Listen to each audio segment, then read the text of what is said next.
Friends, मेरे प्यारे बच्चों, गुड मॉर्निंग। और आप कैसे हैं ना? अच्छे ना?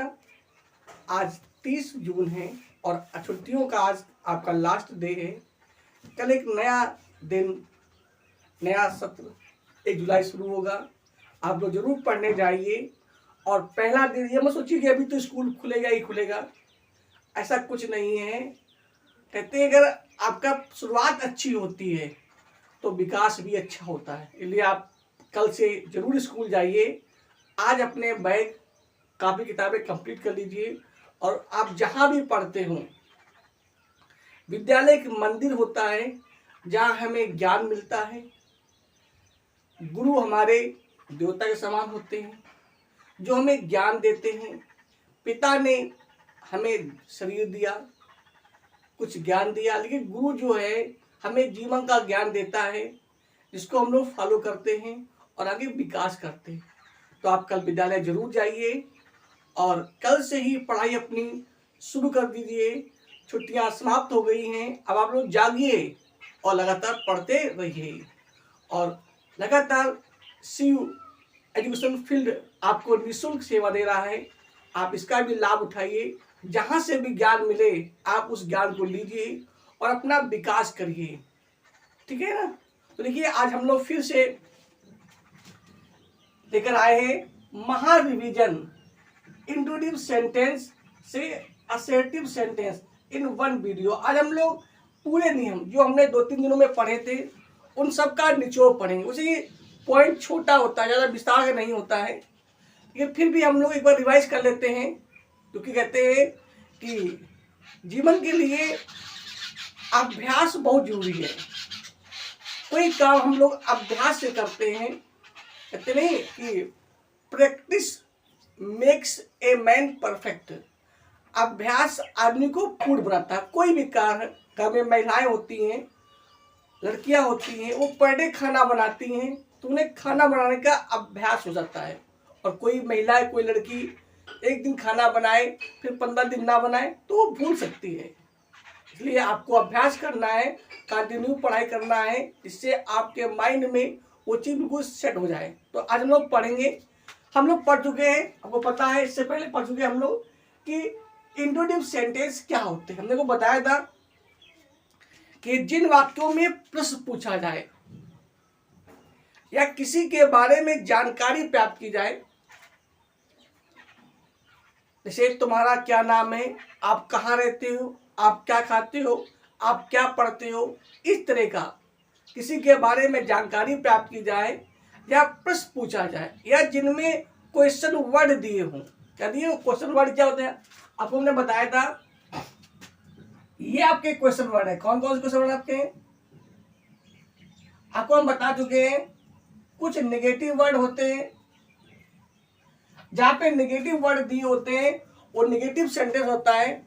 कुछ अफर्मेटिव वर्ड होते हैं, जहां पे अफर्मेटिव वर्ड दिए होते हैं वो अफर्मेटिव सेंटेंस होता है। और कुछ क्वेश्चन वर्ड होते हैं जिससे हम लोग प्रश्न पूछते हैं। तो उन्हें हम लोग, जिन वाक्यों में क्वेश्चन वर्ड होंगे उन्हें हम इंट्रोडक्टिव सेंटेंस कहते हैं, ठीक है? तो क्या होते हैं आपके क्वेश्चन वर्ड? क्या होते हैं क्वेश्चन वर्ड? क्या होते हैं आपके? जैसे आपका व्हाट है, व्हाट माने क्या। जैसे आपका वाई है, क्यों। व्हाट माने क्या, वाई माने क्यों।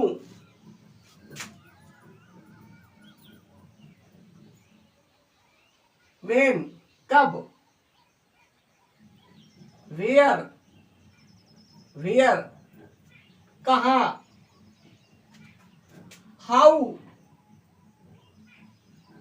कैसे। हु कौन। हुम किसका। हुज हुम किसको, हुज किसका, किसके, किसके संबंध के लिए। ये आपका कर्ता है, ये आपका कर्म है और ये आपका संबंध बताने के लिए होता है, ठीक है? जैसे आपको बताया को कि पर्सन होते हैं 3, फर्स्ट, सेकेंड और थर्ड।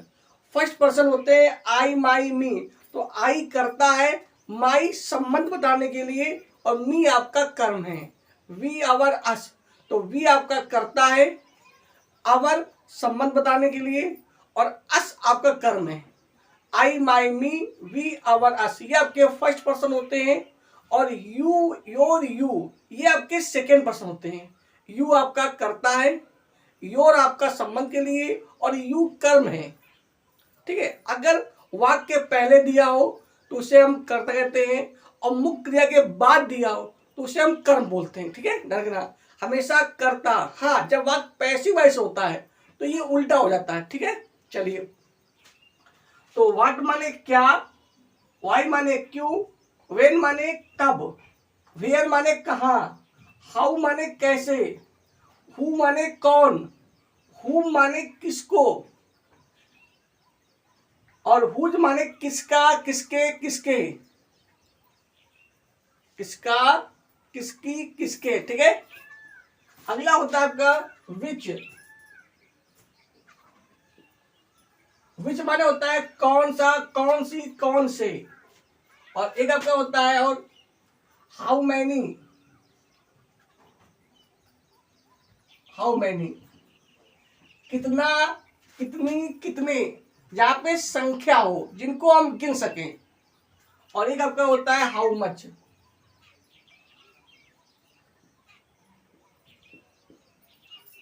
कितना, कितनी, कितने, मात्रा के लिए। तो ये लगभग आपके 9 आपके इंट्रोडक्टिव वर्ड होते हैं जिनको आप पढ़ सकते हैं और समझ सकते हैं। कहीं पर भी, हाँ डरिए, कभी कभी इनका प्रयोग कंजक्शन के रूप में भी होता है, वो हम लोग आगे पढ़ेंगे।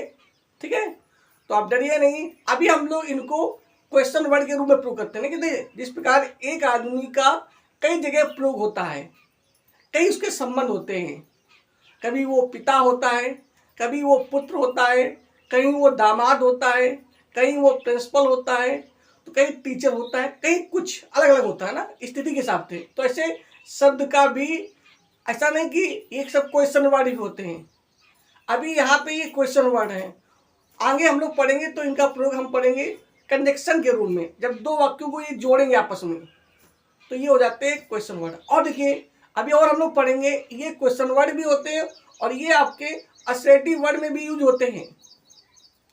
इनको हम लोग विस्तार से पढ़ेंगे तब आपको बताएंगे हम। जैसे अगर बात करें हम, वेन माने कब भी होता है, वेन माने जब भी होता है। ठीक है, अगर वेन के बाद साइक्रिया दी हो तो वो हो जाता है कब, मतलब क्वेश्चन वर्ड होता है, और साइक्रिया ना दी हो तो हो जाता है जब। इसको हम आगे विस्तार से पढ़ेंगे, जिसका टॉपिक आएगा। अभी तो हम लोग ये पढ़ रहे हैं। ठीक है, ये आपके क्या हो गए क्वेश्चन वर्ड। अगर वाक्य में क्वेश्चन वर्ड दिए हों तो उन्हें हम इंट्रोडक्टिव वाक्य कहते हैं। क्लियर हो गया? जिन वाक्यों में प्रश्न पूछा जाए या किसी के बारे में जानकारी प्राप्त की जाए, या जिन वाक्यों में क्वेश्चन वर्ड दिया हो और क्या हो, प्लस क्या लिया हो, ये आपका क्वेश्चन मार्क दिया हो, ये आपका क्वेश्चन मार्क दिया हो, क्या दिया हो, क्वेश्चन मार्क। तो समझ लेना क्या हो गया आपका, ये आपका इंट्रोडक्टिव वाक्य हो गया। क्वेश्चन वर्ड दिए हो और क्वेश्चन मार्क इस तरह का, इसे हम लोग बोलते हैं प्रश्नवाचक चिन्ह। क्या बोलते हैं, प्रश्नवाचक चिन्ह एक तरह होते हैं। या एक और नियम होता है, या वाक्य हेल्पिंग वर्ड से, हेल्पिंग वर्ड इसे हम लोग बोलते हैं ऑक्सिलरी वर्ब।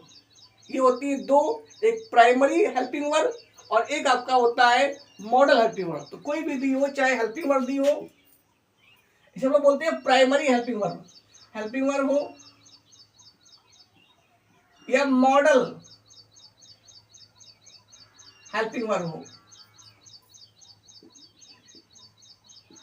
आजकल लोग मॉडल हेल्पिंग वर्ब ना कहकर सिर्फ मॉडल्स बोल देते हैं, तो वो भी हो जाएगा। जो प्रयोग होते हैं can, could, should, must, may, might, इस तरह का। तो अगर वाक्य इनसे शुरू हो, ठीक है, तो भी वो वाक्य इंट्रोडक्टिव होता है। ठीक है, फिर समझ लीजिए, जिन वाक्यों में प्रश्न पूछा जाए या किसी के बारे में जानकारी प्राप्त की जाए या जिनमें क्वेश्चन वर्ड दिए हों, या फिर वाक्य सहायक से शुरू हो। अब सहायक क्रिया क्या होती है?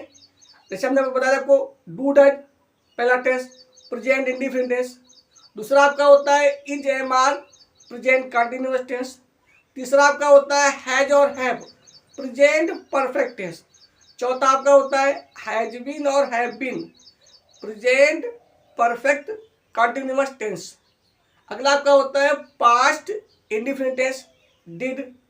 फिर वाज वर होती है past continuous, had past perfect, had been past perfect continuous tense. फिर आपका होता है will was shall, future indifferent tense. Will be shall be, future continuous tense. फिर will have shall have, future perfect tense.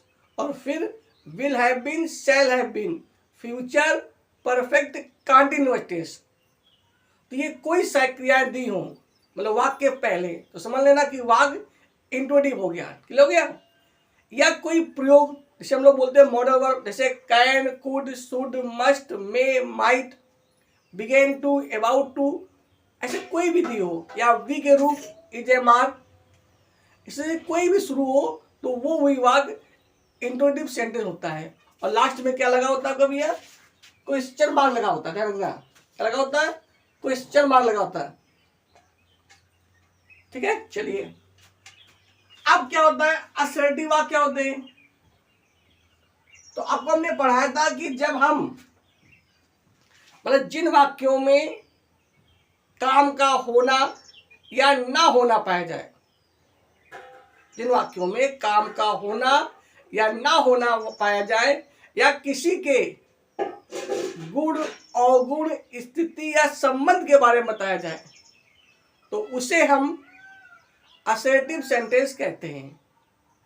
Assertive sentence आपके दो प्रकार होते हैं। नंबर एक आपका होता है अफर्मेटिव सेंटेंस, जिस प्रकार आपके इंट्रोडक्टिव वाक्य दो भाग होते हैं। कौन होते हैं?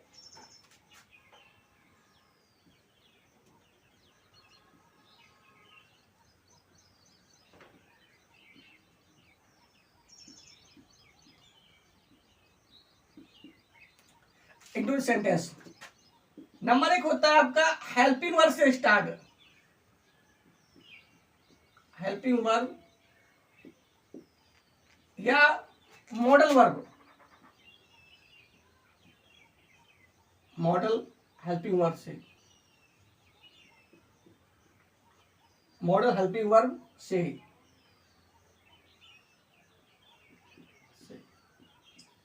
शुरू होने वाले वाक्य।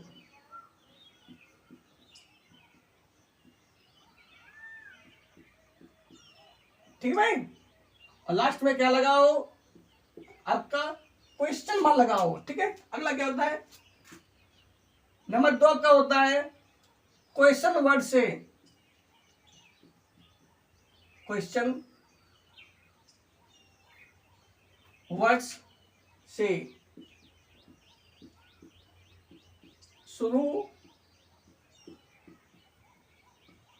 होने वाले वाक्य।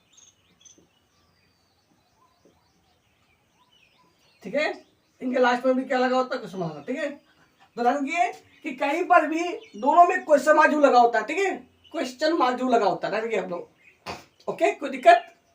दिक्कत कोई ना? तो मैं और देखिए अगला। तो जिस प्रकार दो प्रकार के वाक्य ये होते हैं, इसी प्रकार आपके जो असर्टिव सेंटेंस होते हैं। और सुनिए, इंट्रोडक्टिव वाले माने होता है प्रश्नवाचक वाक्य, प्रश्नवाचक वाक्य।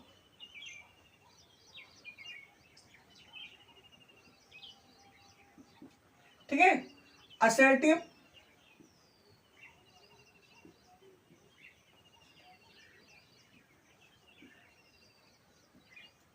इसे बोलते हैं विधि सूचक वाक्य।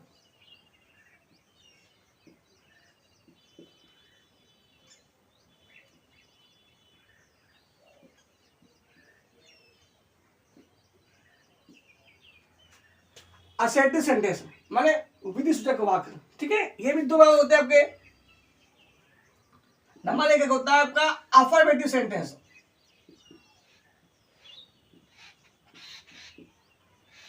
इनको आपको हम पिछले वीडियो में पढ़ा चुके हैं। इनके लास्ट में क्या लिखा होता है, फुल स्टॉप दिया होता है, ठीक है। इसे बोलते हैं सकारात्मक वाक्य।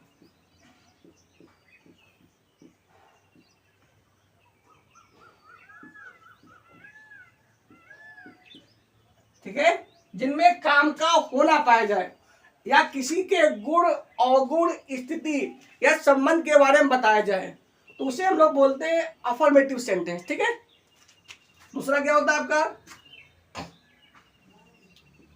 Negative sentence.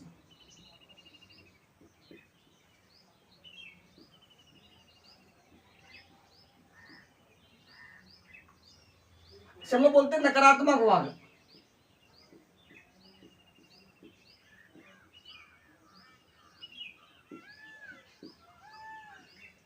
ठीक है, जिनमें नेगेटिव वर्ड दिए हों या जिनमें किसी के काम का ना होना पाया जाए, किसी के गुण अवगुण स्थिति या संबंध के बारे में ना बताया जाए, या जिसमें नेगेटिव वर्ड दिए हों उन्हें हम लोग क्या बोलते हैं, नेगेटिव सेंटेंस कहते हैं। क्लियर हो गया? तो ये दो वाक्य होते हैं। ठीक है, टॉपिक हमारा क्या है, इनको आपस में बदलना। ठीक है, तो देख लीजिए इसमें भी लास्ट में फुल स्टॉप रखना है।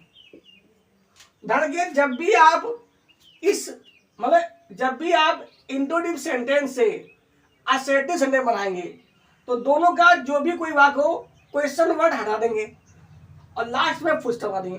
अगर आप ऐसा कर देते हैं तब भी आपको एग्जामिनर आधा नंबर देगा। क्लियर हो गया? ये रूल रखिए, इसको रूल लगाना। और जब आप इसका उल्टा बनाएंगे, जब आप असर्टिव से इंट्रोडक्टिव बनाएंगे तो फुल स्टॉप हटाकर लास्ट में क्वेश्चन मार्क लगाएंगे। ठीक है, ध्यान रखना, कभी भूलना मत। अब हम लोग बात करते हैं नियम की। तो हमने आपको पहला नियम पढ़ाया था कि यदि वाक्य में कोई भी इंट्रोडक्टिव वर्ड दिया हो, जैसे आपके व्हाट दिया हो या वाई दिया हो या व्हेन दिया हो या वेयर दिया हो या हाउ दिया हो या हु दिया हो या हुम दिया हो या हुज दिया हो या विच दिया हो या हाउ मेनी या हाउ मच, कोई भी वर्ड दिया हो, इन सबको हटा देते हैं। ठीक है, और वाक्य शुरू करते हैं कर्ता से। तो सबसे पहले इनको तो हटा ही नहीं बिल्कुल, और फिर कर्ता लाएंगे पहले और फिर सहायक क्रिया लाएंगे। क्या लाएंगे? सहायक क्रिया लाएंगे। उन सहायक क्रियाओं में 3 सहायक क्रियाओं को छोड़कर, कौन सी? जैसे आपका डू है, डज है, डिड है। ठीक है, लेकिन और देखिए यदि इसमें प्लस नॉट लिखा है, अगर नॉट भी लिखा है तो इसमें भी वो नियम लगा देंगे। ठीक है, अगर नॉट लिखा, प्लस नॉट लिखा है तो क्या नियम हो जाएगा? तो सबसे पहले हो जाएगा आपका कर्ता, फिर सहायक क्रिया, फिर आपकी मुख्य क्रिया, फिर आपका कर्म, और फिर जो लास्ट बचे वो, और लास्ट में फुल स्टॉप। क्लियर हो गया? अगर वाक्य में नॉट लिखा है और डू डज भी लिखा तो भी इसमें हो जाएगा सबसे पहले कर्ता, फिर डज या डू या डिड, और फिर नॉट, और फिर मुख्य क्रिया, और फिर आपका कर्म, लास्ट में अदर, लास्ट में फुल स्टॉप। क्लियर हो गया? ओके, तो इस तरह करना आपको आ जाएगा। ठीक है, अब दूसरा दिन हुआ था कि यदि वाक्य शुरू हो, यदि वाक्य शुरू हो सहायक क्रिया से या कोई मॉडल वर्ड से शुरू हो, यदि कोई भी वाक्य हो जो सहायक क्रिया से शुरू हो या मॉडल वर्ड से शुरू हो, हाँ, केवल 3 को छोड़कर, इसमें भी वही नियम है, डू डज डिड। लेकिन अगर इसमें भी नॉट लगा हो, क्या लगा हो? नॉट, तो इसमें भी नियम लागू हो जाएगा वही, तो हो जाएगा। यानी कि अगर डू डज डिड में प्लस नॉट भी लगा है तो नियम फॉलो करेंगे, और नहीं लगा तो फॉलो करेंगे। तो क्या नियम का होगा? यदि कोई भी वाक्य सहायक क्रिया से शुरू हो या मॉडल से शुरू हो, या ऐसे मान लीजिए यदि कोई भी वाक्य प्राइमरी हेल्पिंग वर्ड से शुरू हो या मॉडल हेल्पिंग वर्ड से शुरू हो, तो हम करेंगे क्या? उसका इंट्रोडक्टिव सेंटेंस से असर्टिव सेंटेंस बनाने के लिए वाक्य शुरू करते कर्ता से, मतलब कर्ता पहले आ जाएगा, और फिर सहायक क्रिया आपकी आएगी, फिर आपकी मुख्य क्रिया आएगी, फिर आपका कर्म आएगा, और फिर आपका जो अदर जो शेष बचे वो आएगा और लास्ट में फुल स्टॉप आएगा। ठीक है, हमने उदाहरण पिछले वीडियो में बताए हैं। जिनको भी कोई दिक्कत हो तो विस्तार से आप पढ़ सकते हैं, है ना। नेट पे आप सर्च कर सकते हैं। इंट्रोड्यूटिव से असर्टिव सेंटेंस बनाना बाय सी एजुकेशन फील्ड, आपको वीडियो मिल जाएगा, डरने जो नहीं है। अब बस पढ़ाई के लिए बहुत बड़ा मैटर है, बस आप पढ़ते रहिए। इस समय पढ़ने वालों की कमी है, नियम से मैटर कोई कमी नहीं है, बहुत सामग्री आपके पास है। ठीक है, तो देखते हैं, हम लोग देखते हैं क्या देखते हैं। हाँ, आप देखिए, अगर वाक्य में ये साइकिल दी और नाट भी लगा तो इसमें नियम वही होता है। क्या नियम हो जाएगा? सबसे पहले कर्ता लाओ, फिर साइक्रिया लाओ, या तो डू या डज या डिड, और फिर नॉट, फिर आपका क्या आएगा? हेल्पिंग वर्ब, फिर आपका कर्म, और फिर आपका अदर जो बचे, और लास्ट में फुल स्टॉप। क्लियर हो गया? ध्यान रखना। चलिए आगे देखते हैं हम लोग। अगला हमने को पढ़ाया था कि यदि वाक्य में कोई भी क्वेश्चन वर्ड हो और वाक्य में क्या लिखा हो? डू लिखा हो और नॉट ना लिखा हो, केवल डू लगा हो और नॉट ना लगा हो, तो जब हम उसका इंट्रोड्यूटिव से असर्टिव सेंटेंस बनाते हैं तो डू को हटा देते हैं, मतलब डू भी हटा देंगे और क्वेश्चन वर्ड भी हटा देंगे। तो सबसे पहले कर्ता आएगा, डू नहीं आएगा, फिर मुख्य क्रिया आएगी। ठीक है, फिर क्या आएगी? मुख्य क्रिया आएगी, और फिर क्या आपका आएगा? फिर आपका कर्म आएगा, और फिर अदर जो शेष वो आएगा, और लास्ट में क्या आएगा? क्वेश्चन मार्क आएगा। ठीक है, सॉरी, लास्ट में फुल स्टॉप है। क्वेश्चन मार्क हटाना है, लास्ट में फुल स्टॉप लगाना है। ठीक है, अलग देखिए, अगर कोई वाक्य में डज लिखा हो और नॉट ना लिखा हो, यदि किसी वाक्य में डज लिखा हो और नॉट ना लगा हो, तो डज को हटा देंगे, हटा देते हैं डज को, वाक्य कर्ता शुरू करते हैं, मुख्य क्रिया में यस और यस जोड़ देंगे। तो सबसे पहले कर्ता आएगा, फिर आपका मुख्य क्रिया में यस और यस आएगी, फिर आपका कर्म आएगा, फिर आपका अदर आएगा, और लास्ट में फिर आपका फुल स्टॉप आ जाएगा। क्लियर हो गया? और देखिए अगला, अगर वाक्य में डिड लिखा हो, क्या लिखा हो? डिड, और नॉट ना दिया हो, यदि वाक्य में डिड लिखा हो और नॉट ना लिखा हो, तो क्वेश्चन वर्ड, अगर क्वेश्चन वर्ड से शुरू हो तो क्वेश्चन वर्ड को बैठा देंगे और डिड को बैठा देंगे। अगर वाक्य केवल डिड से शुरू होता है तो केवल डिड को हटा देंगे। सबसे पहले कर्ता लाएंगे, और फिर मुख्य क्रिया का सेकंड भाव लगाएंगे। ठीक है, सिग्मा लगाएंगे, और फिर कर्म लाएंगे, और फिर अदर, और लास्ट में फुल स्टॉप। क्लियर हो गया? तो शायद आपको समझ में आ गया होगा। एक बार फिर हम लोग समझ लेते हैं उदाहरण के माध्यम से। तो हम कैसे बनाएंगे? हम वाक्य बनाएंगे आपका, सबसे पहले लाएंगे सब्जेक्ट, मतलब कर्ता लगाएंगे, फिर हेल्पिंग लाएंगे, अगर 2 हेल्पिंग है तो फिर हेल्पिंग वर्ड आ जाएगी, अगर 3 है तो फिर हेल्पिंग वर्ड आ जाएगी। तो सबसे पहले सब्जेक्ट, फिर हेल्पिंग वर्ड, फिर हेल्पिंग वर्ड, फिर मतलब अगर 3 है तो, अगर मान लो एक ही है तो पहले आ जाएगी, बाद में नहीं आएगी। तो सबसे पहले सब्जेक्ट लाएंगे, फिर हेल्पिंग वर्ड, फिर हेल्पिंग वर्ड, फिर हेल्पिंग वर्ड, और फिर मेन वर्ड, मतलब मुख्य क्रिया का जैसा फॉर्म लगाएंगे, first form, second form, third form, जो भी लगता हो। फिर आपका क्या आएगा? ऑब्जेक्ट, और फिर आपका आएगा अदर, और लास्ट में क्या आएगा? Full stop. ठीक है, ये पोजीशन होगी।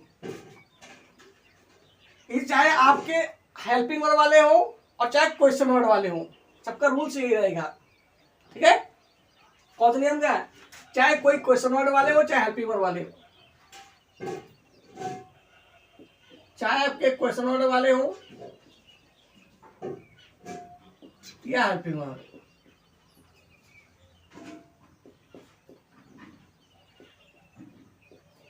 या आपका यूज वाले हो, कोई भी हो, सब टाइप को इसी तरह बनाना है। ठीक है, तो देखिए यदि यदि डू प्लस नॉट हो, मतलब डू में नॉट, तो क्या बनेगा? तो आपको सबसे पहले आएगा सब्जेक्ट, ठीक है, फिर आपका डू आएगा, फिर आपका नॉट आएगा, फिर आपका मेन वर्ब आएगा, और फिर आपका आएगा ऑब्जेक्ट, फिर अदर, लास्ट में फुल स्टॉप, ठीक है।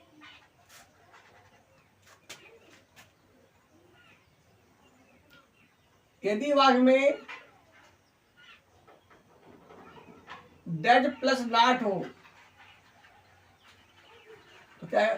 सबसे पहले सब्जेक्ट आपका आएगा, फिर आपका डज आएगा, प्लस नॉट आएगा, प्लस मेन वर्ब आएगी, प्लस ऑब्जेक्ट आएगा, और प्लस अदर आएगा, और लास्ट में फुल स्टॉप आएगा। अगर वहां में क्या लिखा हो, डिड प्लस नॉट,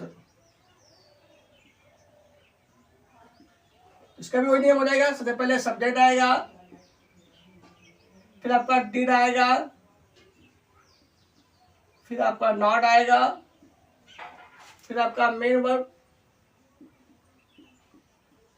ऑब्जेक्ट,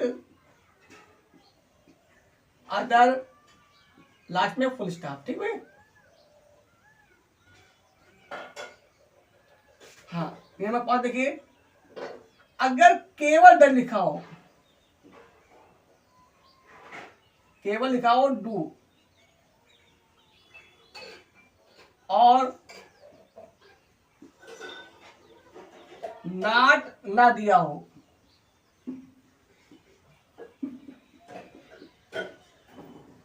तो ठीक है, केवल डू हो, केवल डू हो और नॉट ना दिया हो, तो डू को हटा देंगे, ठीक है। तो सके तो क्या नियम हो जाएगा? तो आपका रहेगा सब्जेक्ट, अब हेल्पिंग नहीं आएगी, subject plus main verb, subject के बाद मुख्य क्रिया आएगी, plus object, plus other, plus full stop, ठीक है। अगर केवल क्या हो, केवल डज हो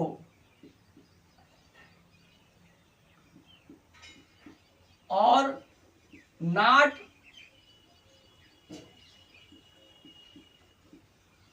ना दिया हो, आप लोग ग्रामर की बुक से प्रैक्टिस कर सकते हैं, कोई दिक्कत हो तो आप कमेंट कर सकते हैं, फिर हम आपको प्रैक्टिस भी करवाएंगे। अभी आपके रूल्स चल रहे हैं, फिर आपको अभ्यास भी करवाएंगे, ठीक है भाई। तो देखिए, केवल डज हो और नॉट ना दिया हो तो क्या होगा? सब्जेक्ट प्लस मेन वर्ब और प्लस यस या ईएस। जब केवल डज हो तो डज को हटा देंगे हम, ठीक है भाई। क्या आएगा? सबसे पहले सब्जेक्ट आएगा, फिर आपकी मेन मतलब मुख्य क्रिया, मुख्य क्रिया क्या लगाएंगे? यस या इस लगाएंगे, प्लस आपका ऑब्जेक्ट आएगा, प्लस आपका अदर आएगा, और प्लस फुल स्टॉप आएगा, ठीक है भैया। 7 नंबर देखिए, केवल डिड हो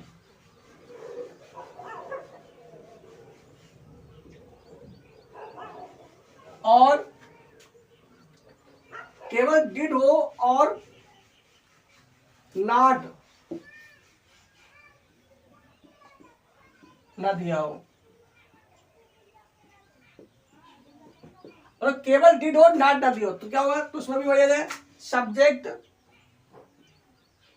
प्लस मेन वर्ब का सेकेंड फॉर्म।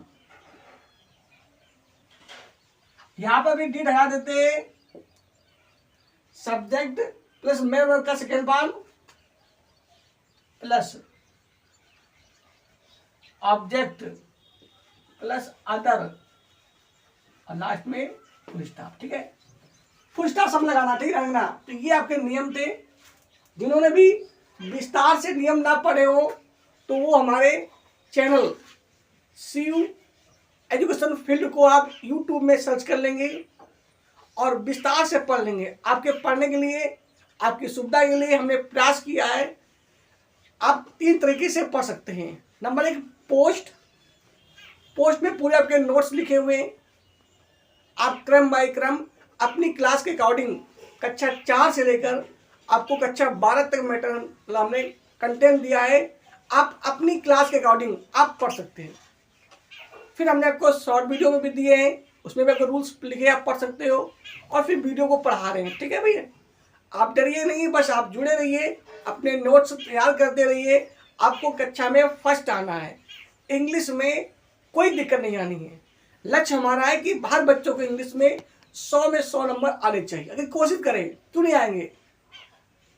कहीं ना कहीं फॉल्ट हमारी है, या तो हम लिखे पढ़ नहीं रहे या हमें लिखे पढ़ाया नहीं जा रहा है। तो हम कोशिश करेंगे और 100 में 100 नंबर लाएंगे। ठीक है, तो आप लोग डरिए नहीं, आप जुड़े रहिए। कई बार हर साल कई बच्चों के, हमारे पढ़ाए हुए बच्चों के 90+ नंबर आते हैं, 95 96 तो नंबर आए हैं। तो आप डरिए नहीं, मेरा लक्ष्य है कि 100 में 100 नंबर आने चाहिए। आ सकते हैं, कुछ लोग कहते हैं इंग्लिश में 100 में 100 नंबर नहीं सकते हैं। हाँ, भाषा है। देखिए, अगर सही लिखा जाए, अकॉर्डिंग रूल्स, ग्रामर सही किया जाए, अच्छा सही बनाया जाए, तो 100 में 100 नंबर आ भी सकते हैं। ऐसे तो है नहीं आ सकते हैं, आएंगे, जरूर आएंगे। बस आप पढ़ते रहिए, जुड़ते रहिए, और वही लक्ष्य हमारा है कि हम कम से जुड़े और 5 बच्चों का और भला करें। CU एजुकेशन फील्ड समाज के लिए है, कोई पैसा नहीं है, निःशुल्क सेवा आप लोगों के लिए है। बस आप लोग पढ़ते रहिए, आप जुड़ते रहिए, देश का विकास करते रहिए। तो आगे देखते हैं हम लोग। तो ये आपके समझ आ गया ना। अब कुछ उदाहरण समझ लेते हैं। बस आप लोग मन से पढ़ते रहिए, ईश्वर आपके साथ है।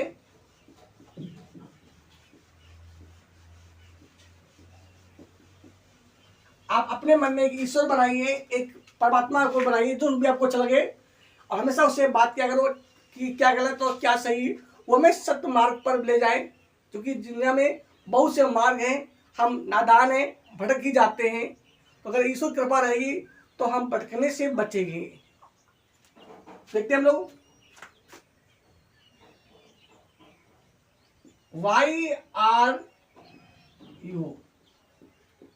Why are you beating your servant?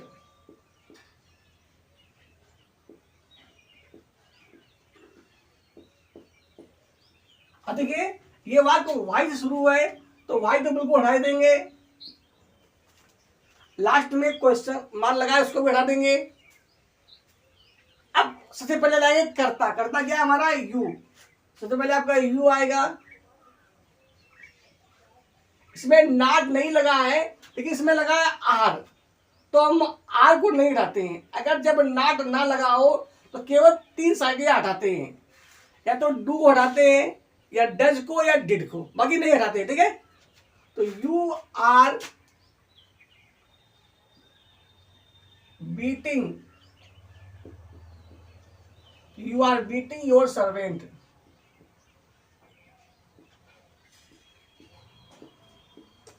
Last में फुल स्टॉप। ठीक है भैया, ये आपका इंट्रोडक्टिव सेंटेंस था, ये आपका असर्टिव सेंटेंस हो गया। अगर पूछ दिया जाए कि ये असर्टिव सेंटेंस में कौन सेंटेंस है, तो ये आपका अफर्मेटिव सेंटेंस है। उसको देखते हैं हम लोग।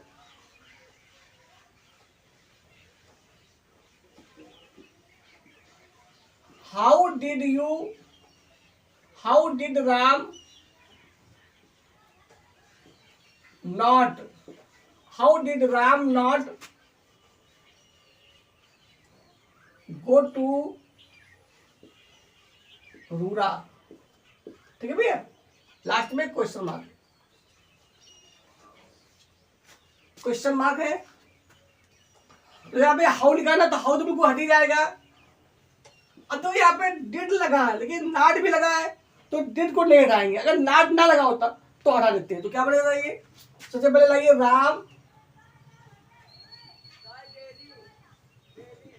Ram did not go to Rura, कर लेते हैं हम लोग, लास्ट में फुल स्टॉप आ जाएगा।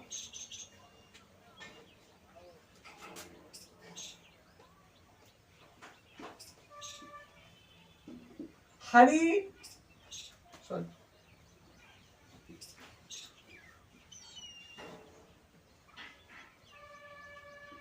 when does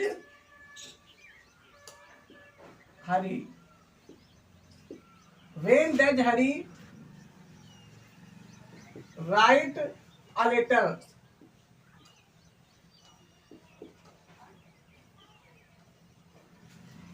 when does Hari write a letter। तो आपको पता है, ये तो हटा देंगे।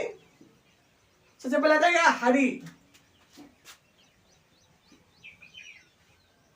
अब देखिए यहाँ पे डज लिखा है और नाट नहीं लगा है ना, तो डज को हटा देंगे। तो हरी यहाँ तो जोड़ देंगे, कैसे आएगी, तो हरी rights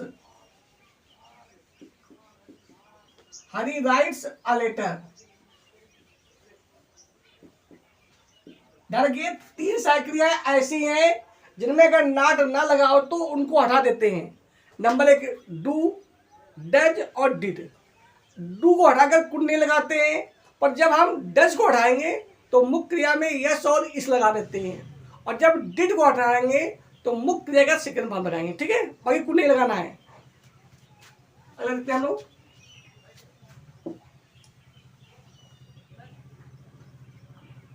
can Sunita play the match.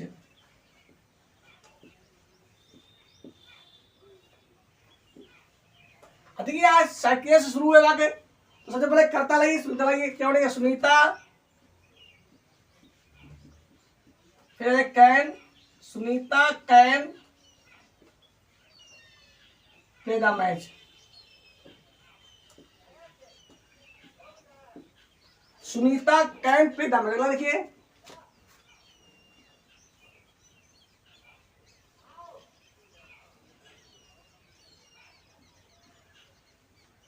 could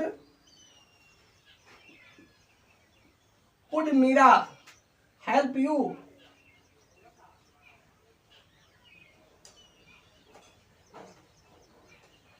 आपको कुड से शुरू करेगा, तो Meera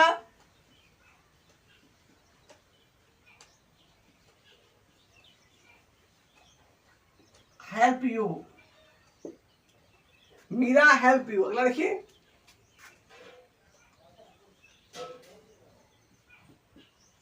did he go to school, did he go to school yesterday।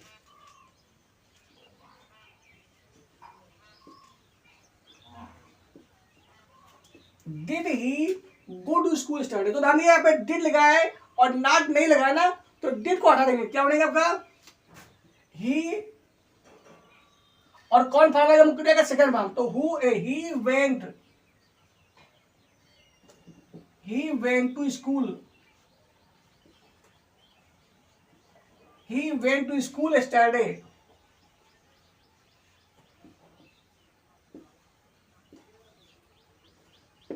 he went to school yesterday। ठीक है, तो क्लियर समझ आ गया ना। और देखते हैं हम लोग, 7 नंबर देखते हैं हम लोग,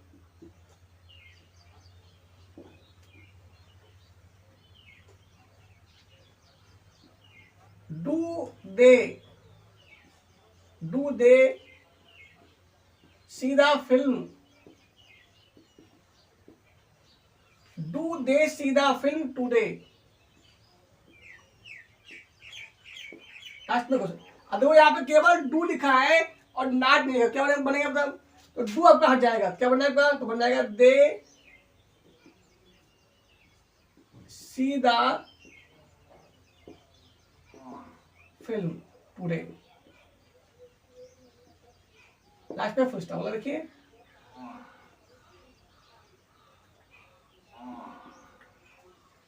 डू वी नॉट, तो नॉट लगाए तो अब डू नहीं हटेगा, ठीक भैया।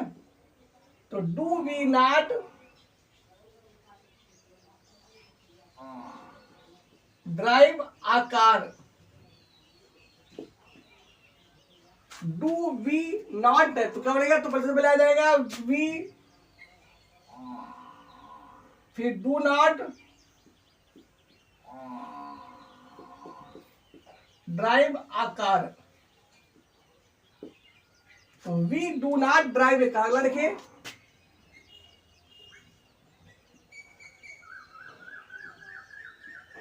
वेयर डज रेखा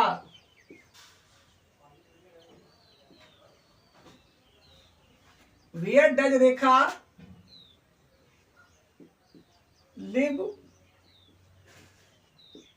नाउ अडेज,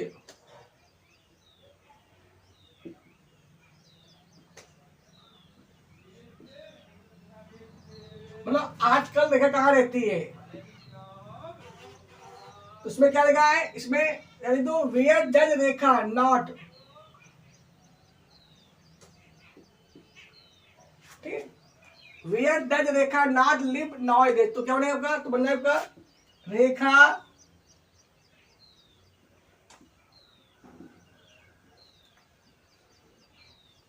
डज नॉट, यहाँ पर तो नॉट का डज नहीं हटाया, अगर नॉट ना लगा होता तो डज हटा देते और बुक क्रिया में यस या ये जोड़ देते, तो क्या बनेगा, रेखा डज नॉट लिव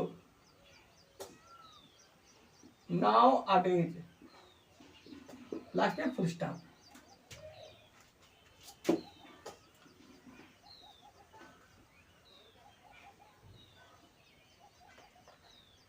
सब आपका है,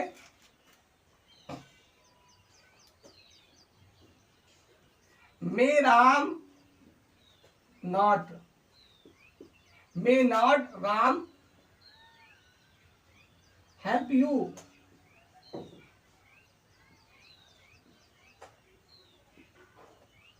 मे राम नॉट हेल्प, क्या बनेगा, तो Ram may not help you, last में फुल स्टॉप, ठीक है भाई। तो आज के लिए इतना ही, नेक्स्ट वीडियो पर हम लोग फिर मिलेंगे। कल से आपका नया चैप्टर, नया विषय शुरू होगा, डायरेक्ट से इनडायरेक्ट बनाना। कल हम लोग डायरेक्ट से इनडायरेक्ट पढ़ेंगे और काफ़ी टॉपिक पढ़ चुके हैं, जिन्होंने ना देखा हो अब आप जरूर पढ़िए। और कल से आपका नया सत्र 1 जुलाई, उसे सत्र तो नया 1 अप्रैल से शुरू होता है, बीच में छुट्टियां हो जाती हैं तो भी कुछ बच्चे भी नए जाएंगे, तो जो भी हो, नए हो या पुराने हो, आप लोग कल से स्कूल जरूर जाइए, क्योंकि पढ़ाई ही वो हथियार है और सही पढ़ाई जो आपको विकास की ओर ले जा सकती है। तो बिना कुछ देर करे हुए, बिना गैपिंग करे हुए अपना बैग लगा लीजिए। जिस प्रकार सैनिक युद्ध के लिए तैयार होते हैं, ऐसे हमें भी पढ़ाई के लिए तैयार होना है। पढ़ाई ना आना ये हमारा दुश्मन है, सवाल ना आना हमारा दुश्मन है, हमें इसे हराना है। कैसे नहीं आती इंग्लिश, कैसे नहीं आता सवाल, हमें कोशिश करना है अपने पापा से, अपनी मम्मी से, अपने गुरुजनों से मदद लेनी है, या अपने मोबाइल का सही यूज करना है। यदि आप मोबाइल का यूज नहीं करते हैं तो आप पीछे रह जाएंगे। आप मोबाइल की मदद लें, लेकिन उसका सही यूज करें। जिस प्रकार शेक्सपियर ने कहा था, नथिंग इज गुड और बैड इन द वर्ल्ड, संसार में ना कोई चीज अच्छी है ना कोई चीज बुरी है, ऑल डिपेंड्स इट यूज, सब इसके प्रयोग पर निर्भर करता है। ऐसे मोबाइल भी है, आप मोबाइल का सही प्रयोग करें, आपका विकास होगा। यदि आप मोबाइल नहीं भी यूज करते तो भी बर्बाद होने के कई कारण हैं। आप दारू पीने लगेंगे, आप सिगरेट पीने लगेंगे, आप गलत लक्षणों में पड़ जाएंगे तो भी तो विनाश हो जाएगा। तो मोबाइल आपके लिए 24 घंटे सेवा है, आप रात के 12 बजे चाहे तो आप मोबाइल से कोई भी प्रश्न पूछ सकते हैं और आंसर हल कर सकते हैं। गुरु तो स्कूल में ही मिलेंगे, माता पिता भी रात में सो जाते हैं, पर मोबाइल एक ऐसा गुरु आपका हो गया है जो आपको 24 घंटे किसी भी प्रश्न का सटीक उत्तर दे सकता है। पर आपको समझना है कि हमें मोबाइल का सही प्रयोग करना है, तो मोबाइल का उचित प्रयोग करें, दुरुपयोग ना करें, वरना आपका लाइफ है बर्बाद आप ही होंगे। तो सभी को नए सत्र की शुभकामनाएं। ईश्वर आपको सद्बुद्धि दे और ये जो आपका नया सत्र आ रहा है वो विकास की ओर आपको ले जाए।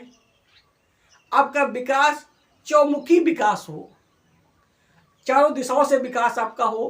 केवल बुकिश नॉलेज ना आए, बल्कि सामाजिक नॉलेज भी आए।